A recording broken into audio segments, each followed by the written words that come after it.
So immediately to my right is Don Vesio. Don is with Vesio Multisport Performance Services, and they just opened up a new retail shop in Millbury, which I'm looking forward to getting out. Supposedly got a killer CompuTrainer system.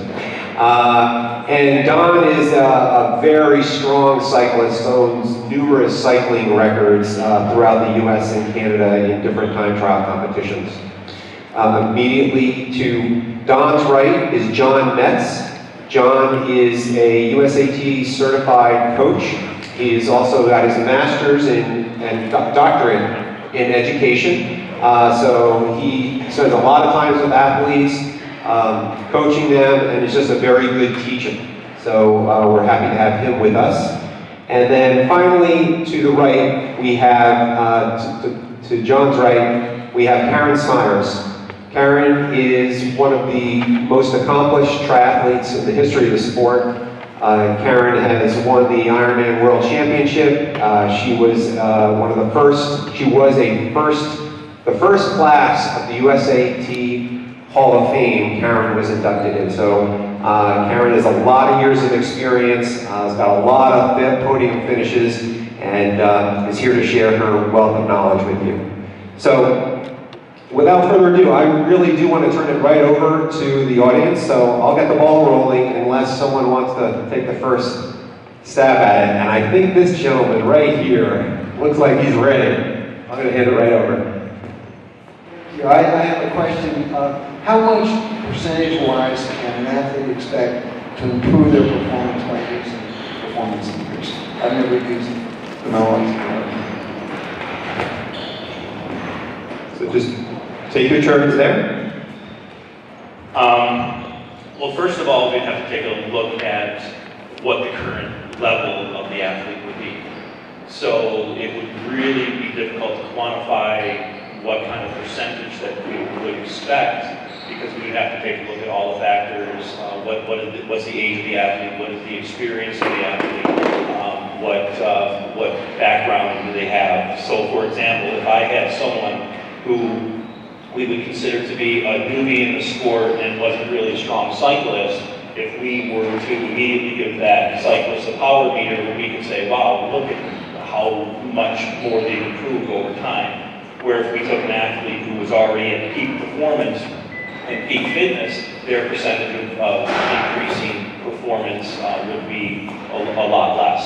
I will tell you this though, of the athletes that I have, of those that work with power and those that either choose not to work with power or don't work with power for other reasons, it's cost prohibitive or whatever the case might be, I see greater gains with those athletes that do use power. And I would like to re-emphasize some of the points that was just made. It's really important to get a baseline assessment. And obviously, the athletes who are more accomplished and who have spent more time in the sport will see a relatively smaller percentage gain as opposed to someone who's just starting out fresh and clean slate.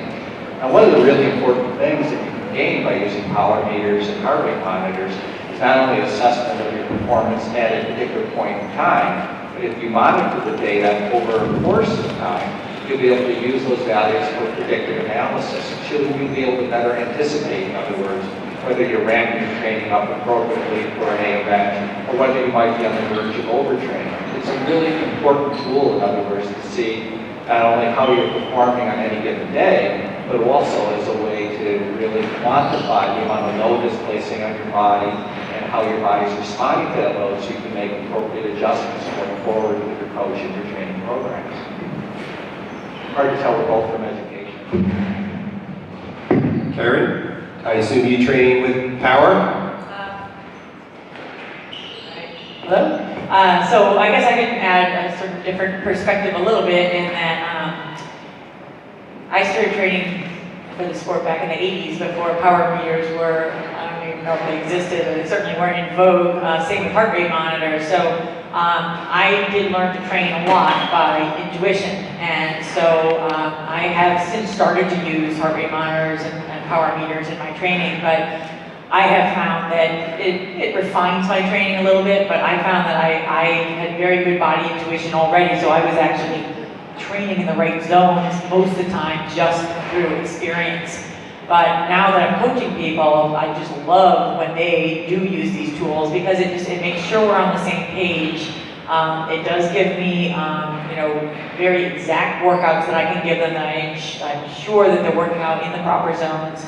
And it's good motivation when you have that exact feedback of, I want you to hold this wattage for these number of intervals. They really can say, I nailed that workout, whereas in the past it would be like, yeah, I felt pretty good and I worked pretty hard, So it gives you this feedback that's invaluable as a coach. But you will find when you say, how much did you improve? I don't know that it improved my training a whole lot having that feedback, but it was definitely interesting that, I already sort of had a pretty good idea of what to do without those tools. So you can learn to teach your body to sort of intuitively know these numbers a little bit yourself. So one of the things I tell, especially when it comes to heart rate monitors, is I'm trying to teach people to learn about their body by using the tools to teach them. So when you're at a certain heart rate, you should associate that with your breathing pattern, with feeling in your muscles, in your legs, like how hard that feels, whether there's this feeling of heaviness or lactic acid or whatever you're accumulating, how much concentration it takes to hold the pace. So there's 4 or 5 different feedback things that you should be also paying attention to. So these are tools that you're putting together into one big package that's going to make you a more educated athlete and be able to really, get the most out of your body. So I'm going to ask a question. So all that involved using power meters when training. What about during race day? Should you use one? Should you turn it off? What do you recommend? I'll capture every workout I ever do. I'll capture my heart rate data and my power data without exception. Race day, however, I tend to be overly obsessive at times about numbers. So what I do is I actually hover over the screen of my power meter, and I'm not able to see the data live. What I'll do is I'll rely on perceived exertion. I'll rely on other physiological cues that I've calibrated using my heart rate data, my power meter data over time. And then when I get back at home after the event, I'll go back and cross-reference my power data performance or power data measures with my actual physical performance. Some people will use power meters as a way to establish pacing. It works really well for some people. They'll know that for a 40-kilometer event, they need to be an X percentage of their threshold. That's fine. There's nothing wrong with that. But I found, for me and several clients that I work with, sometimes it's better to use the power meter very extensively in training sessions to calibrate how your body's responding to different levels of intensity. And then come race day, focus more on the race, the strategies, the non-quantifiable variables that you need to address. And then go back and reconcile your felt sense, your perceived exertion with the actual data that you're recording. It's something not everyone does, but it's becoming frequent, or more frequently seen.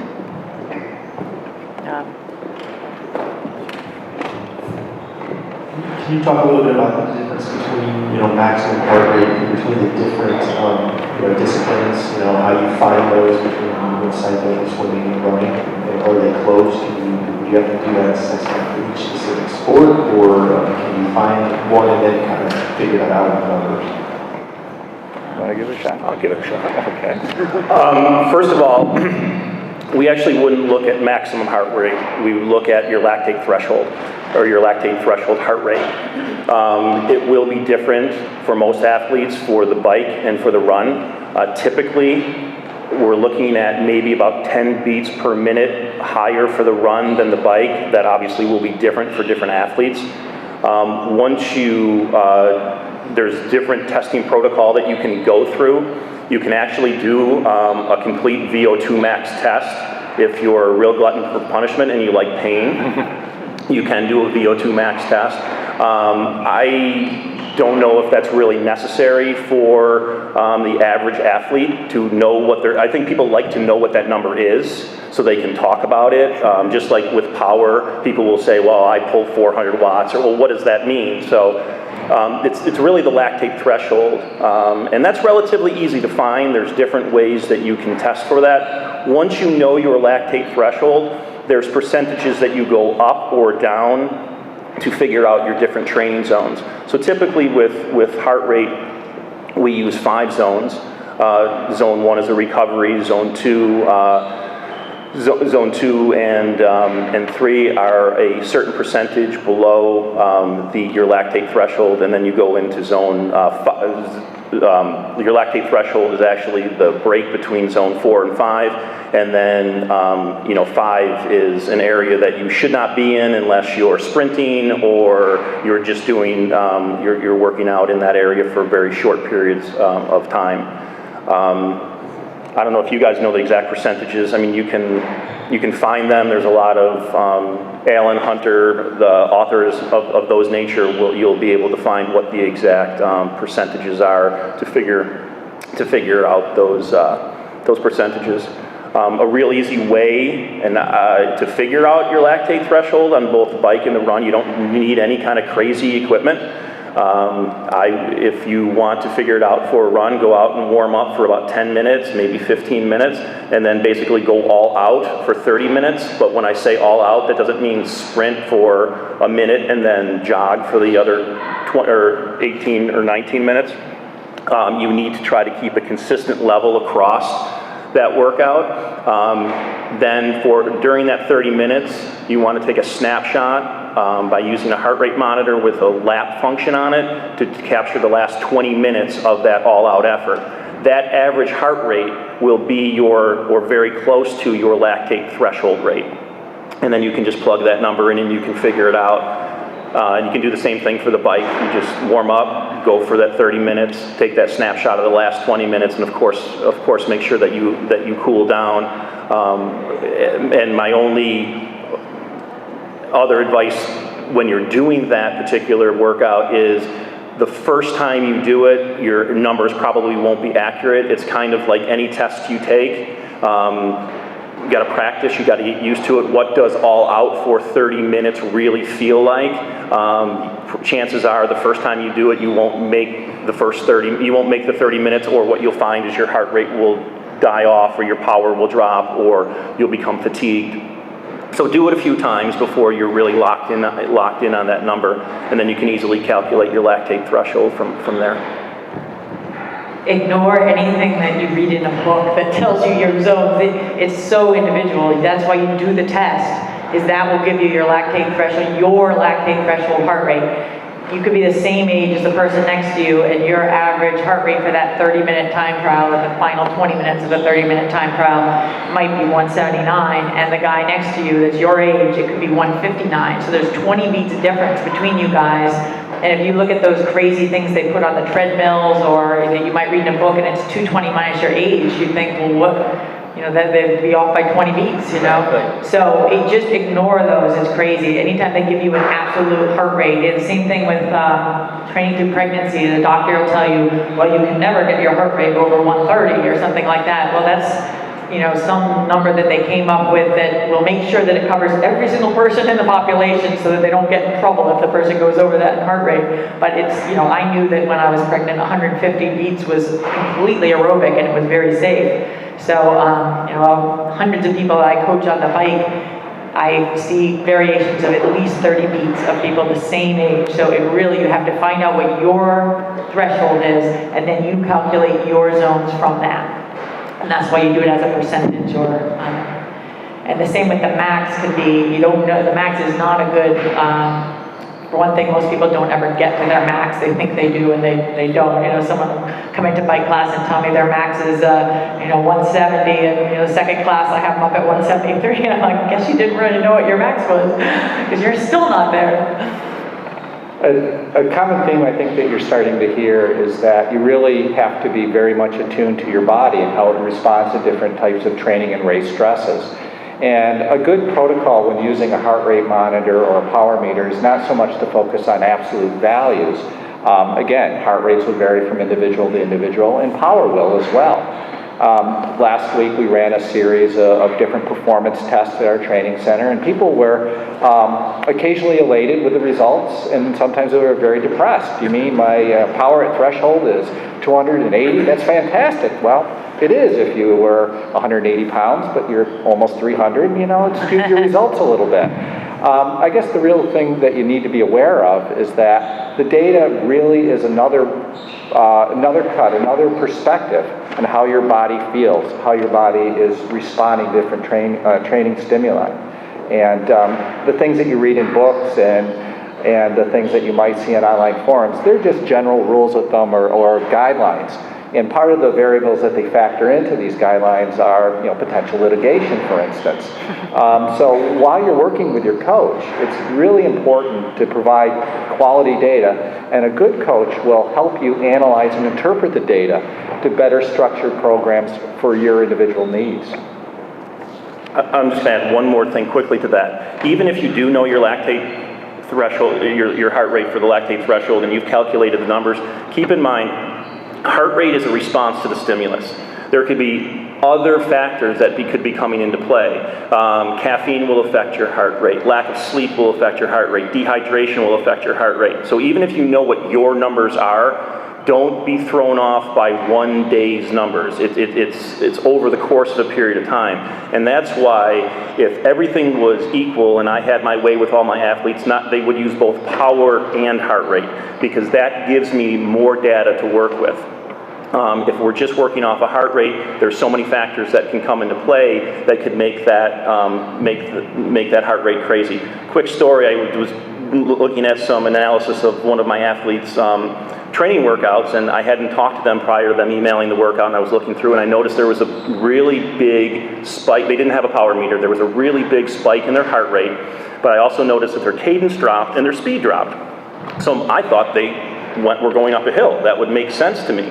If I would have had a power reading as well, if they were going up a hill, I would have seen that their power would have been increasing. So I talked to them on the telephone. Well, what happened is they got into an altercation. They almost got hit by a car. So heart rate went up because they were scared out of their mind, and they slowed down and their cadence dropped because they needed to regain their composure before they could go on. So it had nothing to do with their training. It had nothing to do with an interval workout or a sprint or a huge hill they were climbing. It had to do with they had a 3,000-pound vehicle trying to run them down. So watch, you got to really watch that heart rate.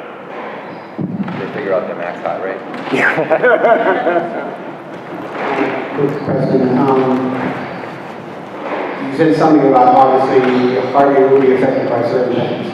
What I've noticed is that you can have an illness coming on and you don't perceive it yet.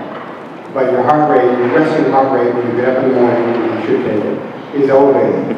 Now, have you seen a correlation yet between when it's elevated when people are getting sick and when they actually end up having a bad race day? In other words, can you predict your race day based on your change from predicted resting heart rate that morning? Do you see that this is going to be a bad day for me? Like, can you give a shot, or do you want to try? I have to say I haven't tracked that consistently enough to know, but I have read that is the case, that your heart rate, your resting heart rate will go up a little bit if you're fighting something or something's coming on. So I would imagine that you could probably use that to predict a bad race, but I think I would probably discourage my athletes from reading that far into it, because sometimes it's a self-fulfilling prophecy, right? If you think you're going to have a bad day, then you may. So I wouldn't want to completely discourage it, because there are other factors that might tick it up a little bit. So I think if it's it might help you to avoid some overtraining is another thing, and maybe to give them an extra rest day or something like that. But you don't want to read too much into it as well. One of the things that we try to do is we encourage our athletes to track their data over different segments of time. So what we try to do is look at data trends over a 7-day period to see the acute impact of training might have on the body, and we'll look at variables associated with heart rate as well as variables associated with power. That's really good micro snapshot, but it isn't all that predictive. It tells you how hard a hard week might be, or it tells you how easy a recovery week might have been. What we also do is look at data over a 40-day rolling period and an 80-day rolling period, and we try to look at we do a broad trend analysis of that information. Now, there's lots of mathematical modeling one could do in order to use that data as a way to predict future performance. And depending on the models that you use, the results could be almost spookily accurate. But I think, as Karen is pointing out, you also cannot discount individual day-to-day variables and also the variables of competition day of event. So when our athletes are preparing for their season, and we know they're approaching their A-level race, and it's a very important event for them, we will have a very good sense of how recovered they might be, what variables they might need to be addressing in the days leading up to the event. We also will have a general sense of whether there is different health factors impacting their performance. But once you start actually getting to the day of the event, all that data kind of goes away. And I think sometimes we can look at too much data and it could negatively impact our ability to perform. We might have as Karen pointed out, we might be self-fulfilling a negative prophecy when in fact we really could do much better than the data might indicate. So data is just another way, again, of trying to get a better read of yourself. Just from my experience, it's quite common that you pick up the heart rates of the people next to you. If you have, someone that's using the same brand of heart rate monitor, a lot of times people end up getting the heart rate of the person next to them. So that's a problem for sure. And that's why it's good to sort of have a sense like, okay, I can tell by the way I'm breathing right now that there's no way my heart rate is 190. So it's good to have, a little bit of a sense of yourself so that you can kind of throw out those heart rates that you just realize aren't making sense. Same thing can happen running under a power line or something like that. All of a sudden you get this really weird reading on your monitor, so you're not having a heart attack, it's just picking up some weird feedback somewhere. So there definitely are some glitches in the system, and so it's good to know about those. So that might be some of what's going on. Also the dehydration, if you come in a little bit dehydrated, sometimes that'll affect your heart rate, or get dehydrated over the course of the workout you're doing, that definitely will affect it. So there's other things like that you have to watch out for as well. If your spinning instructor is really pretty, that might raise your heart rate as well. Again, this goes to my point about using both heart rate and power. If your heart rate goes up, but your power decreases, that tells me one thing. If your heart rate goes up and your power goes up, that tells me a totally different thing. So as much of the data is that you can collect and use to provide either to yourself or to the coach that you're working with is going to be helpful. One of the things that you'll frequently see in a lot of discussion forums associated with cycling or the cycling component of triathlon is that heart rate these days is completely irrelevant. You don't need to track heart rate. There are many people who take great pride in ignoring their heart rate data, discarding that information completely. I'm not using proper, MIT physics definitions right now, okay? But think of power as the amount of work you're performing, and your heart rate is your response to the effort of producing that amount of power. I think it's really important to look at both parameters. And there are days in which your power values might be very high and your heart rates might be low. That is, as John pointed out, that does give your coach and yourself a very specific indicator of what was going on during the workout. You need to also factor in environmental considerations. So most spinning studios tend to be small, fairly tight spaces. The temperature will significantly increase during a session, and your heart rate will drift in response to those environmental variables. Also factor in whether or not you're drinking enough, whether or not you drank too much the night before. All of these do have an impact on your heart rate as well. So the key is really, it's like those little, pointilless pictures that you see. They don't make sense when you look at them up close, but the data really starts to emerge into very specific patterns when you step back and look at it over a period of time. So athletes that I work with sometimes will come to me in crisis and say, I tried to do my intervals, my heart rate was really low, my power was really low, I'm going to pick up another sport and I'm done. And I go, no, step back, let's look at your performance over the past 4 weeks, look at it over an 8-week framework, look at the bigger picture. And that's oftentimes really hard to do when you're getting real-time data feedback. Well, and then can you tell where you are? Like, even if you didn't have those tools, are you able to really consciously know what percentages you're working at without that information, and know where you are and where you want to be of those percentages throughout racing and training? I think, I started racing in 1981, and you started much after me. I know that. But we didn't have heart rate monitors, and we didn't have power meters at the time. But you can, by different physiological cues, really give a good assessment of how intense you're working at any given moment in time. So there's really 3 data streams you're working with. You're working with heart rate, you're working with power, and you're also working with perceived exertion. And if you train a lot with a heart rate monitor, or if you train a lot with a power meter, you calibrate your felt sense of how intense a given effort might be.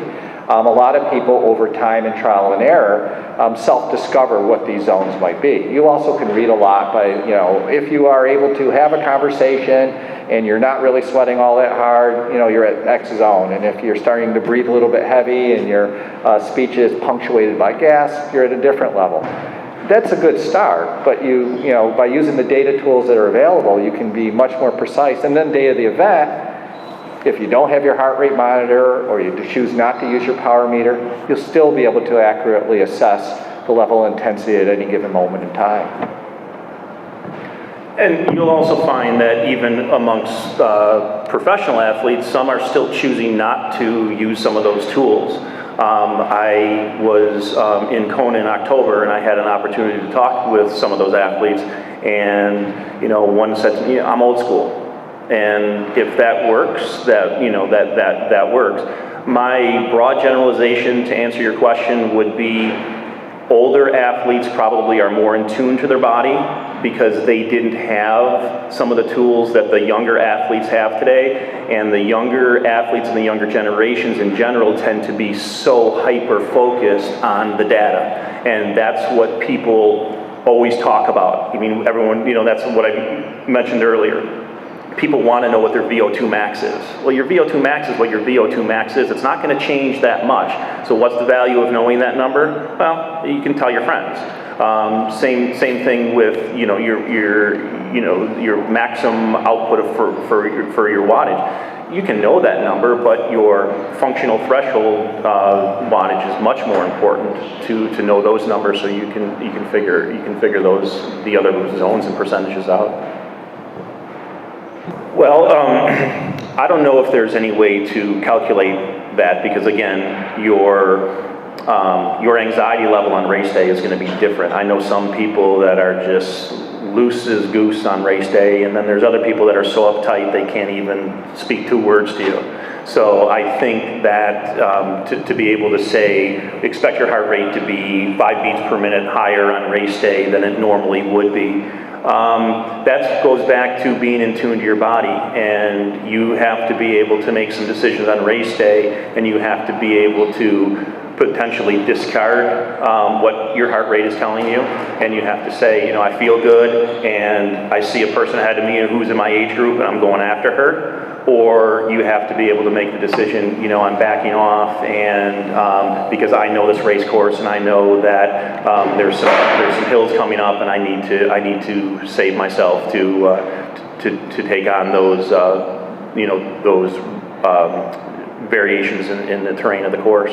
So again, it's very individual. I don't think that there's any way to really say, expect your heart rate to be at this level because it happens to be the day of the race.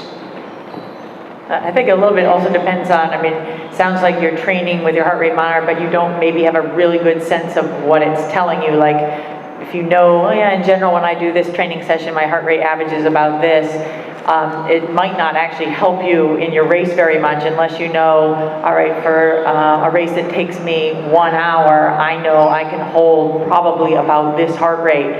For a race that's 5 hours, I know I better not let my heart rate get above this.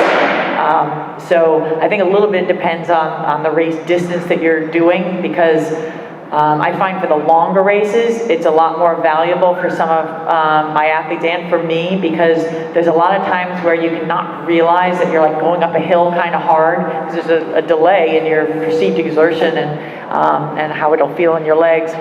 just blew it. So you might want to, for a long race, you might want to keep your heart rate under a certain level, because you know once you go over there, you're burning more glycogen and it's an unsustainable level for you. So it depends a little bit on how much knowledge you have about your heart rate, so whether to use it in the race. Because sometimes maybe just your going by feel and intuition might be actually the best information you have. We have time for one more question. For your race season, how often do you do a test for your heart rate? Because it's going to change from the beginning to your A race. So I was just wondering how often you should do that. Go ahead. I'll say something brief, and then you can follow up. We do testing at various intervals and frequencies. Off season, what we'll encourage our athletes to do basically is to work a fairly generic 3 weeks on, 1 week recovery, and we may do a testing session for one of their events at the end of the recovery period. In season, we tend to test every 6 to 8 weeks. Again, what we try to do is stagger them so they are at end of recovery periods, so we get actual useful data, and we also make sure that the test itself doesn't negatively impact upon the important performance days.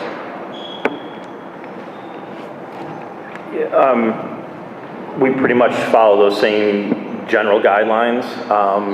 Off season, we'll be doing more testing than when you're actually in the regular season. But again, whether you're working on if your periodization is 2 weeks, 2 weeks building, and then you're doing a recovery week, I would do testing on that third week with an athlete. So again, it's really getting to know your athlete, what that athlete needs, so whether you're doing it on a 3 week cycle or whatever the case might be. But I think the key point that we follow, that Don pointed out, is it needs to be done as part of recovery to make sure you're getting actual good data that you can use over a long period of time. We also have found that whether an athlete actually uses their heart rate and power data during a race itself is one issue, but we encourage them to capture it nevertheless. And we find that as the season becomes more active, we're getting larger data sets, more frequent data sets, and we can extrapolate a good deal from just the race day performance. So as a result, we can extend the time between formal testing periods. If someone is doing a 20-kilometer time trial, for instance, and we know that they had a good performance that particular day, they felt really strong, we look at their data, we look at their heart rate, we look at their power, that's actually going to give us a very good assessment of what their threshold values might be as well, and it saves a testing session.